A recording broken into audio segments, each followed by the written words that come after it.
कितनी लाशों के बाद जागेगा सिस्टम। लखनऊ के अग्निकांड की खौफनाक फाइल। आग नहीं, अब व्यवस्था की विफलता है।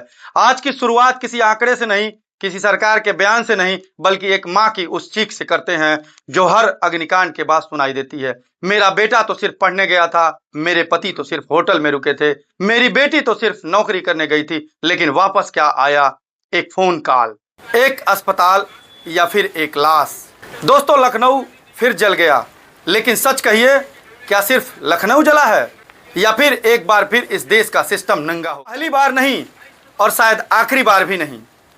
जब तक जिम्मेदार लोग कुर्सियों पर बैठे रहेंगे और जिम्मेदारी लेने से बचते रहेंगे, आज हम सिर्फ आग की बात नहीं करेंगे। आज हम उन लोगों का हिसाब मांगेंगे जिनकी लापरवाही ने इन हादसों को जन्म दिया।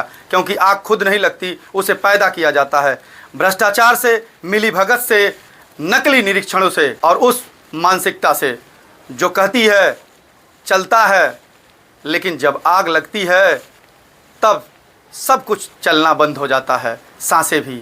और आखिर पिछले 10 वर्षों में लखनऊ ने क्या सीखा?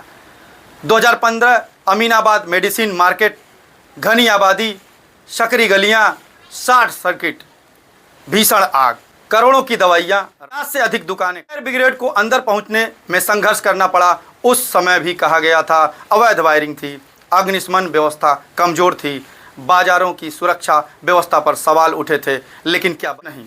2018 चारबाग होटल अग्निकांड, होटल SSJ इंटरनेशनल, आग फैलती है, बगल का होटल भी चपेट में आता है, 7 लोगों की दर्दनाक मौत, कई गंभीर रूप से। बाद में जांच में सामने आया निकासी व्यवस्था अपर्याप्त, सुरक्षा प्रबंधन सवालों के घेरे में। लेकिन फिर कुछ दिनों तक बहस हुई, फिर फाइलें बंद। सितंबर 2022 लेवाना होटल, शहर के बीच 4 लोगों की, लोग कमरों में फंस गए, खिड़कियों पर लोहे की ग्रिल, आपातकालीन निकास, दम घुटा। जिंदगी ने पूरे देश को झकझोर दिया था। लेकिन सबसे खौफनाक सवाल तब उठा, क्या होटल के पास सभी अनुमतियां थीं? अगर नहीं थीं तो वह चल कैसे रहा था? अगर थी तो फिर सुरक्षा कहाँ थी? यह सवाल आज भी जिंदा है। 2025 चलती बस में आग, 5 लोग जिंदा जल गए, कई यात्रियों ने खिड़कियां तोड़कर जान बचाई। सोचिए, एक इंसान किस डर से गुजरता होगा जब उसे पता चल जाए कि अगले कुछ सेकेंड में वह आग में घिरने वाला है, लेकिन बाहर निकलने का रास्ता ही। 2026 फिर आग, फिर अफरा तफरी, फिर सायरन, फिर कैमरे, फिर जांच समिति, और फिर वही पुराना। दोषियों को बख्शा नहीं जाएगा।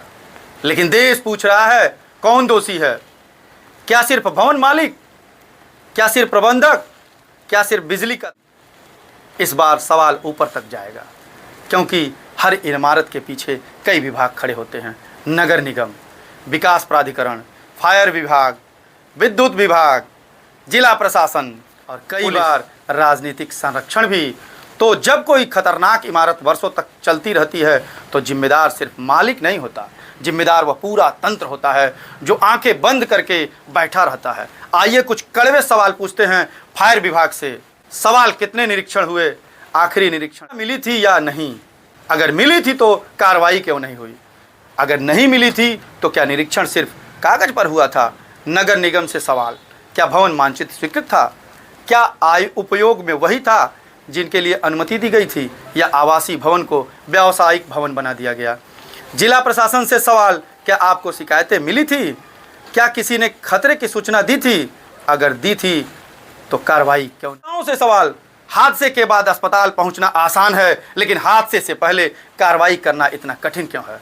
क्यों हर बार कैमरों के सामने संवेदनाएं दिखाई जाती हैं, लेकिन सुरक्षा व्यवस्था पर सख्ती नहीं दिखाई जाती? और अब सबसे बड़ा सवाल, क्या भारत में फायर सेफ्टी सिर्फ एक कागजी औपचारिकता बनकर रह गई है? NOC मिल जाती है, लेकिन क्या कोई जांचता है कि बाद में नियमों का पालन हो रहा है या नहीं? क्या फायर ड्रिल होती है? क्या कर्मचारी प्रशिक्षित होते हैं? क्या इमरजेंसी निकास खुले रहते हैं? क्या अलार्म काम करते हैं? क्या अग्निशामक यंत्र समय पर रिफिल होते हैं? या सब कुछ सिर्फ निरीक्षण वाले दिन के लिए सजा? तो आग से ज़्यादा खतरनाक चीज़ होती है लापरवाही, क्योंकि आग एक बार लगती है, लापरवाही हर दिन होती है। आग एक इमारत को जलाती है, लापरवाही पूरे सिस्टम को खोखला कर देती है। और जब सिस्टम खोखला हो जाता है तो फिर हादसे नहीं, नरसंहार होते हैं। आज अगर किसी छात्र कोचिंग में फंसता है, अगर कोई होटल में दम घुटने से मरता है, अगर कोई यात्री बस में जलता है, तो यह सिर्फ दुर्घटना नहीं, यह प्रशासनिक नियामक तंत्र की विफलता है, जब यह जवाबदेही की विफलता है। और जब विफलता बार बार दोहराई जाए तो उसे सिर्फ गलती नहीं कहा जाता, उसे व्यवस्था का अपराध कहा जाता है। देश जानना चाहता है 2015 से 2026 तक कितने अग्निकांड हुए, कितनी जांच समितियां बनी, कितने रिपोर्ट तैयार हुए, कितने अधिकारियों पर महत्वपूर्ण, कितने लोग वास्तव में सजा तक पहुंचे। क्योंकि अगर जवाब शून्य या बहुत कम है तो इसका मतलब साफ है, सिस्टम हादसों से नहीं, सिर्फ सुर्खियों से डरता है।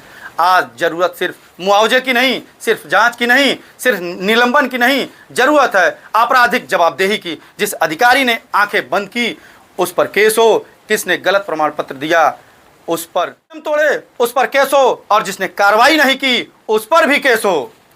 तभी बदलाव आएगा, वरना अगली बार फिर कोई इमारत जलेगी, फिर कोई माँ रोएगी, फिर कोई बच्चा दम तोड़ेगा, और फिर टीवी स्क्रीन पर वही ब्रेकिंग न्यूज़ चलेगी। लोगों की मौत जांच के आदेश, लेकिन देश अब जांच नहीं जवाब चाहता है। देश अब बयान नहीं जिम्मेदारी चाहता है।